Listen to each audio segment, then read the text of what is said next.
O meu boa tarde especial para este competente time de jornalistas. João Magalhães, editor de política do Jornal Dia, seja bem-vindo. Obrigado, Eliezer Rodrigues, boa tarde para você, boa tarde a todos. Edna Maciel, a Leide Lilás, boa tarde, seja bem-vinda. Obrigada, Eliezer, boa tarde, João Magalhães, boa tarde a todos os colegas e a vocês que nos assistem, Tássio Cruz também. Tássio Cruz, diretamente do portal dia.com, boa tarde. Boa tarde, Eliezer, João, Edna e o amigo de casa. Bom, meus amigos, esses acontecimentos envolvendo as chuvas, as enchentes, o estado de calamidade, mudou também algumas agendas de eventos políticos. Em nota, lideranças do Progressistas e do PSDB informaram que, em decorrência da situação de emergência provocada pelo período chuvoso, a primeira caravana das oposições pelo interior, programada para o final de semana, foi suspensa. As lideranças consideram a situação dos municípios ribeirinhos até mais grave, não é? O ministro-chefe da Casa Civil, Ciro Nogueira, visitará os municípios atingidos, inclusive já confirmou chegada amanhã, às 9 da manhã, no aeroporto de Teresina, deve ser recebido pelo prefeito da capital, Dr. Pessoa, do MDB. João, realmente não há sequer clima, né, para debater eleição no estado de calamidade. Com certeza, a agenda política precisa virar agenda administrativa, agenda de muito trabalho, porque de fato são muitas as famílias em diversas cidades piauienses que precisam de uma atenção especial de quem hoje ocupa cargos importantes, de quem hoje compõe a gestão pública, que precisa, obviamente, atuar em todas as áreas de assistência à população. Em um momento como esse, obviamente, a gente até ressalta uma espécie de grandeza política dos líderes que deixam a política partidária de lado e começam, de fato, a priorizar a questão de agenda de socorro às famílias. Nós temos hoje um decreto de emergência que envolve todo o Piauí, porque as chuvas realmente têm caído de forma bastante forte em todas as regiões do estado, municípios em situação mais grave, como no caso de Teresina, onde mais de uma centena de famílias está desabrigado, municípios como Uruçuí e Floriano, que também estão em estado de alerta. Isso demanda do poder público, isso demanda dos gestores uma atenção especial. Então, qualquer tipo de discussão político-partidária, de fato, precisa dar espaço para uma discussão técnica, administrativa e de atenção a essas famílias. Isso deve ser a prioridade número 1 de gestores municipais, do governo do estado e também das lideranças políticas piauienses que ocupam cargos de destaque no cenário nacional, como é o caso do ministro Ciro Nogueira, que vai cumprir essa agenda administrativa no Piauí e que isso se transforme de fato em benefício à população. A gente sabe que quando líderes políticos que têm poder, que têm influência, eles com certeza conseguem garantir mais agilidade na questão de infraestrutura, na questão da assistência social, na liberação de recursos que, de qualquer forma, contribui para que a população enfrente esses momentos como esse que aí muitas famílias vivenciam. Edna, acredito que o momento é de deixar de lado divergências ou diferenças políticas e se unir em prol da população. Isso, você praticamente leu o início do meu comentário aqui na minha cabeça. É o momento, sim, Eliezer, de deixar as diferenças, o partidarismo, a politização de lado. Claro que nós sabemos que os resultados dessa ação integrada, desse apoio do momento de se unir, né, desse momento de união entre os gestores em nível municipal, federal, estadual, como as defesas civis se unindo, como as secretarias, enfim, e a deliberação de decretos, a assinatura de decretos, enfim, toda medida que se toma deve ser tomada não pensando na consequência política apenas, porque ela virá naturalmente, o reconhecimento virá no momento desse. E é impossível que o que era uma caravana e agora se trata de uma visita àqueles que mais precisam, para que se veja mesmo o que está acontecendo em loco. É óbvio que deve resultar na liberação de recursos e de outros apoios. É claro que a população está vendo quem é o político que está fazendo isso. Agora, realmente, não é hora de partidarismo, de divisões, é hora de união, como as próprias pessoas, os vizinhos, parentes, estão fazendo entre si. Então, é um momento em que a gente deve ver a posição do político, né, ao lado humanitário, e que ele não pense só nas consequências, nos saldos, no que isso pode proporcionar mais à frente, porque naturalmente eles serão reconhecidos. Então, o ministro da Casa Civil tem a posição que tem, é piauiense, era o que a gente esperava mesmo dele, era essa iniciativa que deve vir também na prática, né, com alguma ajuda, algum apoio do governo federal, como o município e o estado já estão fazendo. A expectativa é exatamente essa, Tássio, até porque o presidente Bolsonaro foi criticado por não visitar cidades da Bahia que estão enfrentando situações semelhantes, né? Então, contar pelo menos com a figura de ministros já é um sinal importante para a cidade que recebe a visita ali da autoridade que está precisando de ajuda.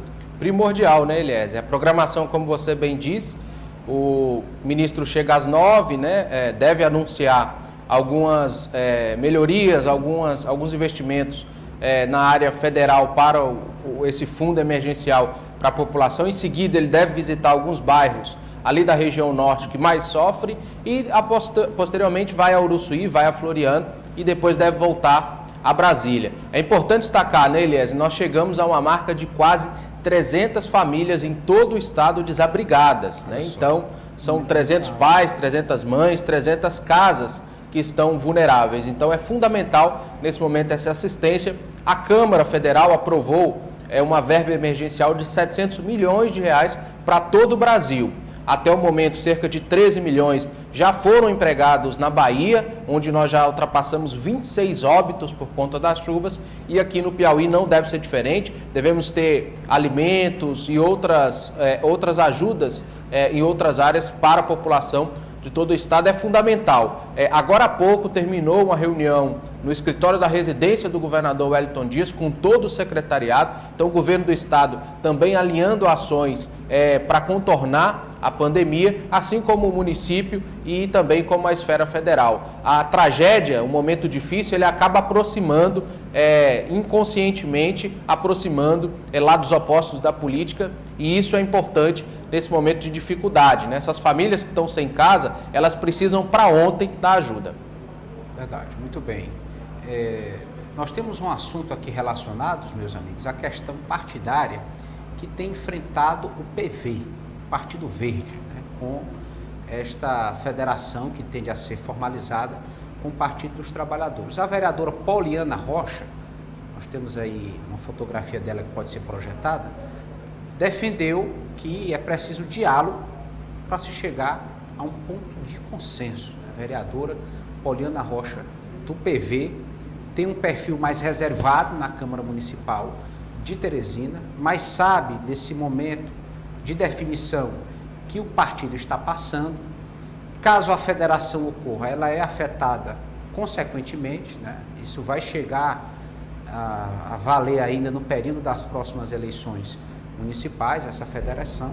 Então, a vereadora já se declarou à imprensa nesse sentido, defendendo um ponto de consenso, de que forma PV e PT podem estar em harmonia aqui no estado do Piauí. Não é tarefa fácil, não é, Edna Marcel? Não é, porque sabemos que existem várias divisões de opiniões no Partido dos Trabalhadores, sempre tudo é muito disputado, conversado, discutido, até se chegar a um consenso. Mas creio que, vindo da federação, mesmo que tenha alguma resistência em nível local, mas se deve conversar, sentar. Não acredito que vá haver uma cisão, um rompimento por conta disso. Afinal, a federação está aí, não temos mais como negar, já está acontecendo, deve se consolidar. E se PV e PT realmente tiverem esse posicionamento, como sempre a gente vem falando aqui, não temos esse peso tão grande a ponto de que isso não aconteça, tanto que já está aí, mas as partes vão ter que sentar, conversar e conviver com as diferenças, né? Até porque pela sobrevivência de um partido, por outros motivos de interesse dos dois, então quem quer permanecer, se está coligado, vai ter ou aceita ou tem que mudar de sigla, né? E tem tempo para isso. Nesse ponto que eu gostaria de lhe ouvir, João Magalhães, mesmo com a federação ou não, a deputada Tereza Brito, que é a mais atingida, né, por conta da eleição desse ano, não vai ter facilidade, né, para manter a sua cadeira na Assembleia Legislativa. É preciso aí procurar se adaptar muito bem a essa situação. Com certeza, a deputada, é bom lembrar, nas últimas eleições ela teve uma votação ali na casa dos 19, dos 20 mil votos, ingressou exatamente porque foi feita ali uma aliança que naquela conjuntura beneficiou a deputada Tereza Brito. Agora, em caso de federação do PV e do Partido dos Trabalhadores, e ela seguindo no PV, ela passa a ter adversários bem mais fortes, como, por exemplo, praticamente todos os deputados estaduais do Partido dos Trabalhadores que ocupam cargo, que ocupam o mandato de deputado estadual. Hoje, todos eles que estão efetivamente no cargo tiveram votações mais expressivas, né? Estamos falando aí do deputado Fábio Novo, deputado Lima, deputados do Partido dos Trabalhadores, o próprio Ziza Carvalho, que ficou como suplente, mas teve uma votação superior à da deputada Tereza Brito, deputado Franzé, enfim, todos esses nomes do Partido dos Trabalhadores tiveram uma votação bastante expressiva, maior do que a deputada Tereza Brito nas últimas eleições. É claro que em 4 anos a conjuntura pode mudar, mas do ponto de vista do tamanho político, da expressão política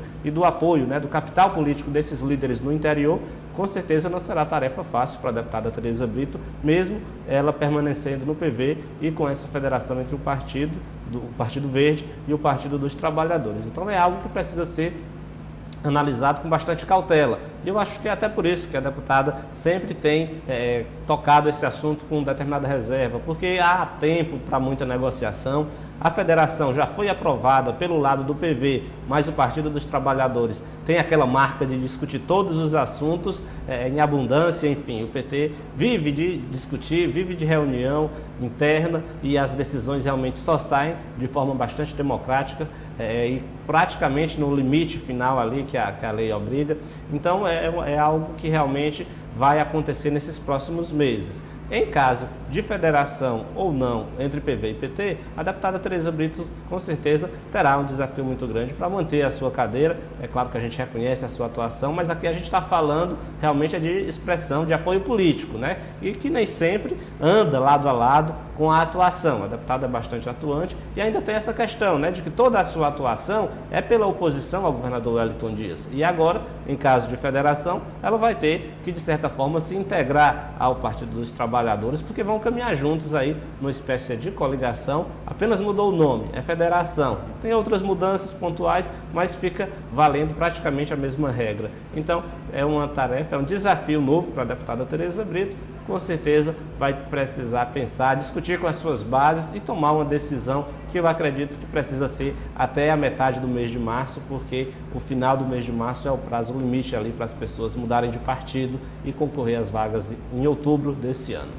Tássio, não só a deputada Tereza ou o Partido Verde, mas essas siglas emergentes, esses candidatos que porventura foram eleitos, beneficiados com as antigas coligações, agora vão ter que repensar bem as suas estratégias para tentar se manter no poder.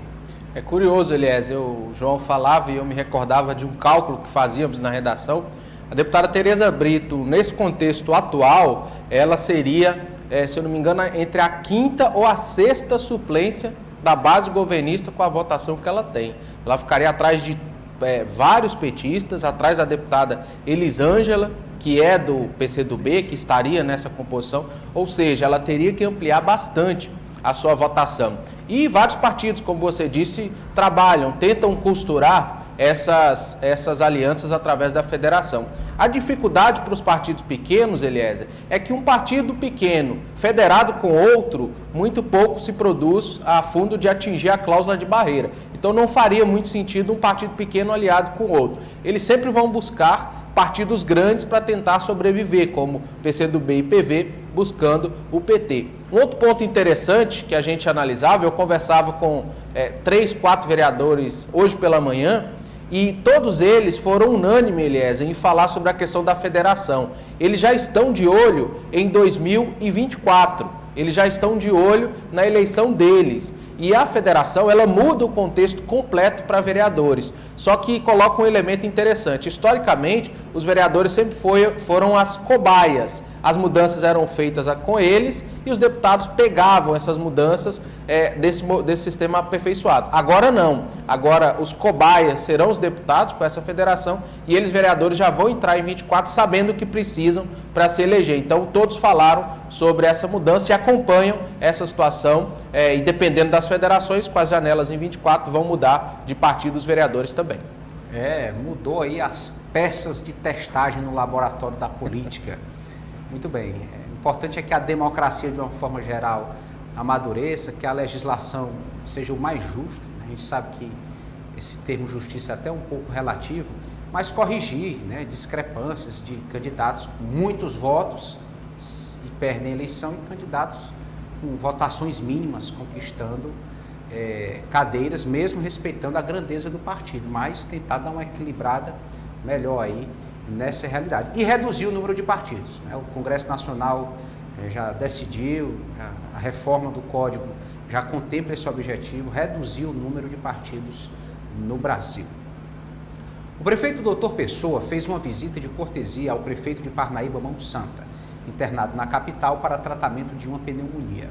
Na política, Dr. Pessoa iniciou 2022 reafirmando a defesa de uma terceira via na sucessão estadual. E Mão Santa ainda não se manifestou sobre o tema. Bom, meus amigos, será que sai uma terceira via? Primeiro você, Tássio Cruz, o que você acha? A polarização nacional, ela pesa e viabiliza uma terceira via também a nível estadual aqui no Piauí? Eu acho muito complicada essa terceira via, Eliezer. Nós já tratamos aqui antes. E só dando uma atualização, o prefeito Mão Santa deixou a UTI, né, ontem, mas está em estado estável, né? A gente vê ele bastante abatido na foto, mas ainda está internado, mas em estado estável. E eu acho difícil essa terceira via se viabilizar, Eliezer, porque nós não temos um grande expoente político que se dispõe a fazer essa terceira via. Se nós analisarmos até o momento, quem se dispõe a ser essa terceira via? Né? Nós temos um prefeito que tem uma rejeição enorme na capital, né? Que nunca foi nada mais do que deputado estadual, né? Apesar de ser prefeito da capital, enfrenta muitas dificuldades no seu mandato. Nós temos um deputado estadual que foi derrotado de forma acachapante nas urnas quando se candidatou ao Senado, que foi o deputado Robert Rios. Já deixou bem claro que é o seu último afã político como vice-prefeito, não tem nenhuma intenção em se candidatar sequer a vereador, ou seja, já está caminhando para uma aposentadoria política. E quem mais, né, seria o percussor, quem mais seria essa voz da terceira via, né? Eu vejo muito mais uma terceira via surgindo através de Washington Bonfim, através de outros partidos que buscam um discurso muito mais efusivo do que por velhas raposas políticas que caminham para uma aposentadoria, que é esse cenário que nós vemos, essa tentativa de terceira via com o Dr. Pessoa e Robert Rios, dois políticos, como eu disse, que caminham para uma aposentadoria melancólica, né? Apesar de estarem à frente da principal prefeitura da cidade, enfrentam em início de mandato uma grande rejeição. Então eu acho que é pouco viável, pouco provável que essa terceira via saia do Palácio da Cidade, já que essa terceira via, no ano que vem, pode até mesmo inviabilizar uma tentativa à reeleição em 2024 desse grupo político que tenta formar uma base de apoio, mas como tem um governo muito instável, essa base de apoio também é muito instável. Então eu não vejo uma terceira via saindo ali perto da Praça da Bandeira do Palácio da Cidade. Então, João Magalhães, para você, a perspectiva de uma via alternativa, os outros candidatos até estão evitando se denominar de terceira via, mas de uma via alternativa. É possível construir, viabilizar no Piauí? Eu diria que uma via alternativa é possível. Como o Tarso bem frisou, o próprio professor Washington Bonfim tem tido esse cuidado de sempre se dizer como uma via alternativa, exatamente porque até o momento não se vislumbra uma questão de uma consolidação de Washington Bonfim como de fato um candidato competitivo nas eleições de outubro desse ano, tendo em vista que é alguém que está disputando o primeiro mandato agora, alguém que está disputando pela primeira vez as eleições, não é conhecido em todo o Piauí, na verdade, até mesmo em Teresina, onde já ocupou cargos como secretário de Educação e secretário de Planejamento, é um nome que ainda precisa ser amadurecido junto à população, e a gente até já tratou aqui de outras vezes de que essa campanha para 2022 parece que pelo Cidadania e pelo professor Washington Bonfim é mais como uma forma de popularizar o seu nome e quem sabe prepará-lo para 2024. Então eu diria que esse grupo que se forma, além do Cidadania, é bom lembrar que ele tem conversado bastante com o empresário João Vicente Claudino e com outros nomes, com o próprio PSDB, nomes do PSDB. Isso pode gerar, de certa forma, uma via alternativa e não necessariamente uma terceira via, que seria uma via que chega ali bem próximo do primeiro e do segundo colocado, podendo até ameaçar esse segundo colocado. Essa terceira via aparentemente não ocupa, não encontra muito espaço aqui no Piauí, porque assim como no cenário nacional, temos uma eleição praticamente, um clima bastante polarizado, e a gente sabe que isso dificulta o surgimento de novas lideranças, de uma terceira via que tenha força suficiente para ameaçar o governo ou a oposição. Agora, no que diz respeito a esse encontro entre Mão Santa e Dr. Pessoa, Eliezer, o que a gente tem observado, e muitas conversas, inclusive de bastidores e fontes que dialogam com todo mundo, é de que o prefeito Mão Santa não estaria com tanta vontade de marchar junto ou com a oposição ou de repente incentivar esse surgimento da terceira via. Inclusive nos bastidores há sim a confirmação de que conversas, não tratando especificamente de uma aliança política entre Mão Santa e a base do governador Wellington Dias, não de forma efetiva, mas pelo menos caminhos estão sendo abertos, interlocutores estão conversando, e é algo que não se descarta para um futuro próximo, uma espécie de aliança entre o prefeito Mão Santa e o grupo político do governador Wellington Dias. Mesmo hoje Mão Santa sendo bolsonarista. Exatamente, o prefeito Mão Santa sempre deixa claro a sua ligação com o presidente Jair Bolsonaro, mas uma coisa é o cenário nacional, outra coisa é o cenário estadual, outra coisa é o cenário municipal lá em Parnaíba. O prefeito Mão Santa tem, entre aspas, uma prioridade para esse ano, que é eleger a sua filha, Gracinha, deputada estadual, e isso poderia entrar aí nas conversas, de repente, para um possível acordo entre Mão Santa e o grupo político do governador Wellington Dias, o que eu diria que encerraria qualquer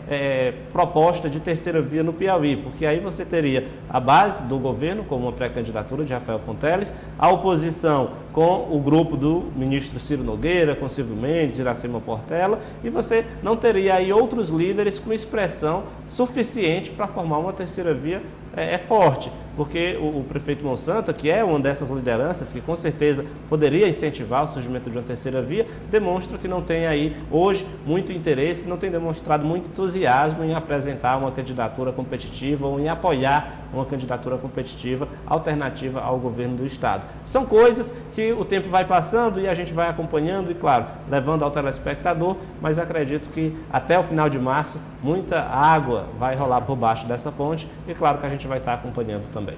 E para você, Edna, como é que você enxerga essa possibilidade de uma terceira via, não só de candidatura registrada? A gente sabe que 10, 15 candidatos podem se registrar para disputar o governo, mas forte, com viabilidade. É possível na sua concepção? Olha só, o nome já está dizendo terceira via. E pelo que bem falaram nossos colegas, tem que ter robustez, tem que ter força, tem que ter nome, tem que ter capilaridade no interior, tem que transitar por várias instâncias, enfim, são nomes de peso, não desfazendo das pessoas que estão se propondo a fazer a terceira via, mas ainda são jovens políticos ou com perfil técnico ou de gestores, que poderia ser, como a gente bem falou e vem falando, no nome de Washington Bonfim, mas assim, falta essa robustez, falta ser terceira via de verdade, se é que essa expressão que a gente usa se coloca dessa forma, como uma terceira via que sai do que a gente já sabe, que é a base governista e a oposição, que já estão bem definidos. Então, Eliezer, eu acho meio difícil. Há muito tempo que a gente vai falando nessa terceira via, desde o início já, em que a gente vem conversando sobre os nomes que se declaravam e outros que não querem se declarar, mas sim como alternativas, né? Como um nome que se coloca aí à frente dessa candidatura ou da próxima eleição ou a de 2024. Então, acho difícil. E se surgirem novos nomes, já estamos dizendo, são novos nomes, ainda tem muito que andar na política, né? Para poder se apresentar como terceira via. Como alternativa, sim, como terceira via no momento, que seria também um nome forte de Monsanto, que a gente já colocou aqui, agora os colegas colocaram, e tem o seu perfil já conhecido, sua força política, mas não está demonstrando que está muito entusiasmado para se posicionar. E já com essa possibilidade aí de bastidor, né, de estar conversando com a base governista, aí é que fica fora mesmo. Então, vamos aguardar, nada é impossível na política, né? Quem sabe tenha mesmo essa conversa, essa ligação, esse acordo de Monsanto com a base governista, e aí mesmo é que vai ser difícil a gente ver uma terceira via no Piauí. Mas vamos esperar, não podemos afirmar nada na política. Verdade. Nós temos aí uma fala do vereador Aloísio Sampaio, do Progressistas, né? Confirmando essa agenda de visitas do ministro Ciro Nogueira aos municípios com casos de enchente e falando até de uma possibilidade de lançamento da chapa majoritária da oposição agora em fevereiro. Vamos ouvi-lo. O senador Ciro Nogueira vai vir fazer também uma visita no dia 9 para esses locais que estão, o senador Luz, que é o ministro da Casa Civil, provavelmente pode ajudar, como tem feito em outras cidades do interior do estado, que estão em situações inclusive mais graves, que Teresina tem ajudado com o apoio do governo federal. A gente teve agora esse período festivo de final de ano, Natal, mas acredito que as caravanas elas voltam a todo vapor. O que a gente percebe é que há um clima de crescimento da oposição e um clima de acirramento esse ano do debate político, né? Acredito que vai ser colocado na mesa todas as propostas e a comparação do que foi feito nas últimas gestões que foram dirigidas pelo atual governador. Acredito que também o senador, pelo que a gente tem conhecimento, vai anunciar até o dia 5 de fevereiro quem será de fato o pré-candidato da nossa chapa de oposição. Então, acredito que agora para frente as coisas vão começar a acontecer e que as coisas vão ganhar um corpo maior. Acho que o debate ele vai ser importante para o estado do Piauí e vamos também aqui iniciar nosso trabalho esse ano, diminuindo a trégua da prefeitura e esperando que um resultado nessa gestão atual. Tássio Cruz, me ajude aqui a recordar. Primeiro, a oposição prometeu o lançamento da chapa para dezembro, adiado para janeiro. Agora é fevereiro. Que tanto cuidado é esse, Tássio Cruz? Pesquisas, né, Eliezer? Muitos estudos, sondagens de popularidade, né? O que é o script, né? Quando se vai se definir um candidato ao governo do estado. Eu conversei hoje pela manhã com várias fontes ligadas à oposição e todas elas foram unânimes em confirmar essa data, de 5 de fevereiro não passa. A ideia da oposição é chegar até a janela de março, a janela partidária, com o candidato já definido e, a partir daí, trabalhar com as filiações, trabalhar com adesões de deputados que devem se filiar ao Progressistas, né? Tem uma fila de deputados na Assembleia esperando para se filiar ao Progressistas para disputar a reeleição. O nome de Silvio Mendes, como a gente já explicou várias vezes, em todos os estudos e todas as pesquisas, aparece bem à frente da deputada Iracema Portela, sempre mais bem colocado, o que pesa a favor da deputada Iracema Portela. O forte apelo e a ligação muito próxima que ela tem dos prefeitos progressistas. E por isso ela ganha elementos que favorecem ao seu nome. Mas acho que deve ficar entre Silvio e Iracema Portela até o próximo dia 5 de fevereiro, essa definição, como bem disse o vereador Aloysio, que é presidente do Diretório Municipal aqui do Progressistas e esteve semana passada com o ministro Ciro Nogueira. Vamos aguardar e acompanhar de perto, mas essa data, 5 de fevereiro, todos os oposicionistas foram unânimes em confirmar que deve ser sim até lá a definição do candidato. Muda muito, João Magalhães, apresentar essas definições, acabar com as especulações neste campo político? Muda muito, principalmente para a oposição, né, Eliezer? Quem está no governo muitas vezes não tem pressa em oficializar o lançamento de uma candidatura, porque como está no governo, no cumprimento da sua agenda de trabalho, está conversando com todo mundo, está dialogando com a imprensa, enfim, está, de certa forma, colhendo frutos por conta da sua atuação no campo político-administrativo. Já para a oposição, o desafio é maior. Obviamente que durante uma campanha eleitoral, a oposição tenta ganhar votos apontando os erros de um governo, né, tentando popularizar o nome cabeça de chapa da chapa oposicionista, e isso precisa de um certo tempo. Silvio Mendes é um político conhecido em todo o Piauí, já disputou o governo do estado uma vez, e isso certamente também contribui até para que ele apareça na frente nas sondagens internas do grupo da oposição. A deputada Iracema, como bem falou o Tarso, tem a preferência dos prefeitos e lideranças do Progressistas, porque sempre foi uma política muito ligada realmente à questão partidária, sempre teve ao lado do ministro Ciro Nogueira, atuando aí,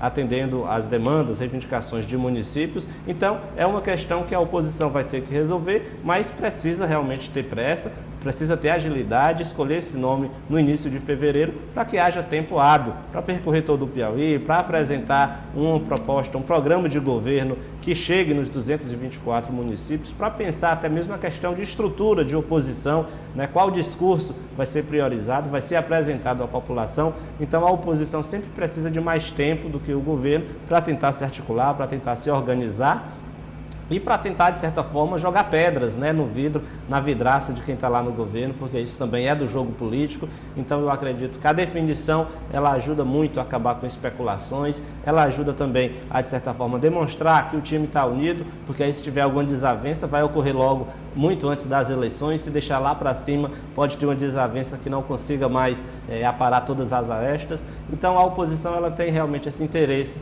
em definir o nome mais anteriormente do que o grupo de governo, porque esse trabalha, de certa forma, com o tempo, né, a seu favor, já que está lá na sombra do governo, tem mais condições de trabalhar, tem mais estrutura de trabalhar assim, mais próximo do período realmente oficial de campanha eleitoral. Rapidamente, Edna, seria o momento já da oposição se definir nesse sentido? Dizer, na cabeça da chapa, fulano ou fulana, na vice aqui acompanhando essa pessoa, até para articular também a chapa proporcional, enfim, o que você acha? O tempo urge, né? Os políticos têm mesmo que fazer as suas definições, nesse caso, estrategicamente, com antecedência mesmo, e creio que quanto mais cedo se definir, melhor para jogar os holofotes, para se planejar, para dizer quem é que vai apoiar quem em determinado município. Já se falou aqui dos nomes, são dois nomes que têm o seu perfil de conhecimento, de ligação, como a deputada Iracema Portela, doutor Silvio, enfim.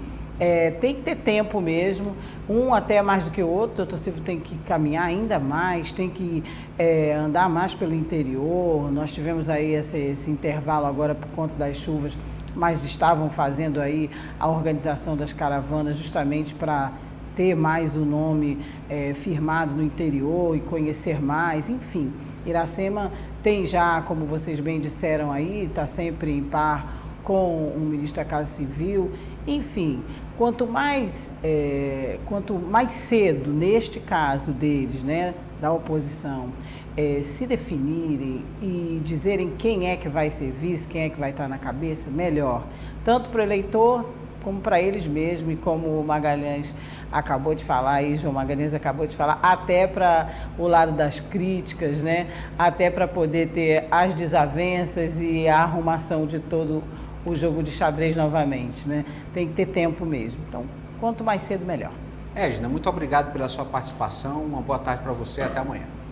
Muito obrigada, Eliezer, mais uma vez. Obrigada, João Magalhães, Tássio, e principalmente a nossa audiência. Até amanhã.